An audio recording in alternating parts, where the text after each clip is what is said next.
안녕하십니까. 부동산 119입니다. 오늘도 만나 뵙게 돼서 반갑습니다. 저번에 무슨 얘기를 했냐면 주택을 하나 가지고 있고 입주권을 하나 가지고 있을 때 주택을 팔 때 입주권도 주택으로 본다 이렇게 얘기를 했단 말이지. 근데 입주권을 팔 때는 어떻게 해? 입주권을 팔 때는 일반 세율이야. 다만 단서 조항에 어떻게 나와 있냐면 다른 주택이 없고 관리처분 2년 전에 가지고 있었다 하면 비과세를 해주겠다. 그리고 일시적 2주택도 비과세 해주겠다. 이런 내용을 알아봤단 말이지. 오늘은 무슨 내용을 할 거냐면 주택을 갖고 있고 입주권을 가지고 있을 때 주택을 팔 때 요 주택을 팔 때도 비과세 해줄 때가 있어. 그래서 그거에 대해서 한번 알아볼 거야. 소득세법 89조 2항에 보면 1세대가 주택과 조합원 입주권을 보유하다가 그 주택을 양도하는 경우에는 1항에도 불구하고 같은 항 3호를 적용하지 아니한다. 다만 거주 목적이나 부득이한 사유가 있는 경우는 그러하지 아니한다. 89조 2항을 해석해 보면 거주 목적이나 부득이한 사유는 주택과 입주권을 가지고 있을 때 주택을 팔 때, 저번에는 입주권을 팔 때 얘기했었던 건데 요번에는 주택을 팔 때도 비과세를 해준다는 얘기인데 어떨 때 해주는지 그거를 한번 알아볼게. 갑순이가 하나 살고 있었어. 갑순이는 단독주택에 살고 있는데 갑순이의 꿈은 내 집 앞에 주차를 해서 엘리베이터 타고 올라가는 게 꿈이야. 단독주택에 살아봤어? 살아보지 않으면 말을 하지 마. 주차가 얼마나 어려운지 알아? 밥 먹다 말고도 차 빼러 가야 되고 자다 말고도 전화 와서 차 빼러 가야 되고 이게 너무 힘든 거지. 그래서 갑순이의 꿈은 아파트 사는 게 꿈이야. 근데 옆에 아파트가 들어선대잖아.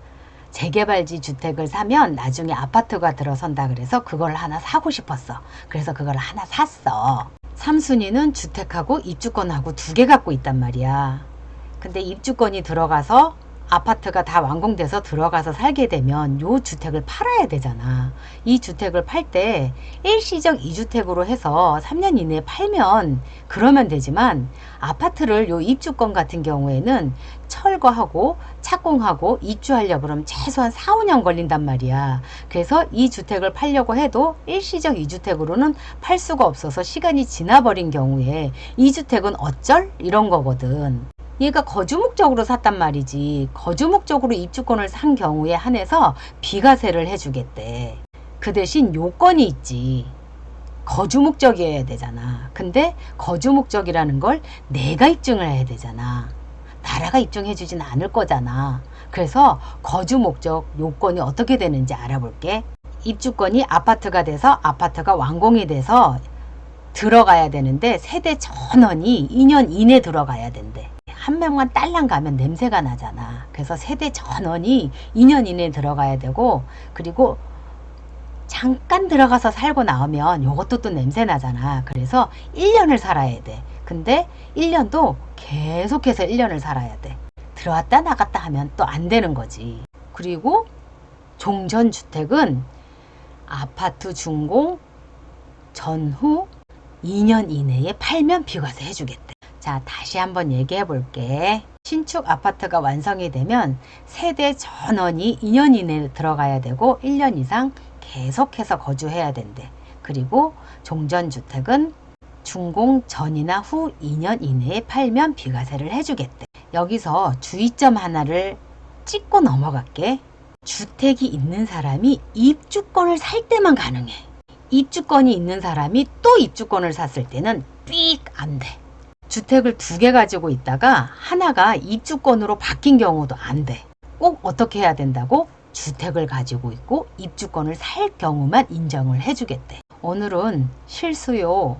거주 목적이 되는 경우 비과세 되는 경우를 알아봤는데 또 하나 비과세 되는 경우에 또 있어. 주택 사고 입주권을 사고 했을 때 주택을 팔았을 때 비과세 되는 경우가 또 한 가지 있거든. 이거를 대체주택이라고 하는데 이거는 또 다음에 얘기해 줄게. 왜냐면 길면 안 볼 거잖아. 삑 하고 끊어버릴 거잖아. 그래서 오늘은 여기까지. 안녕.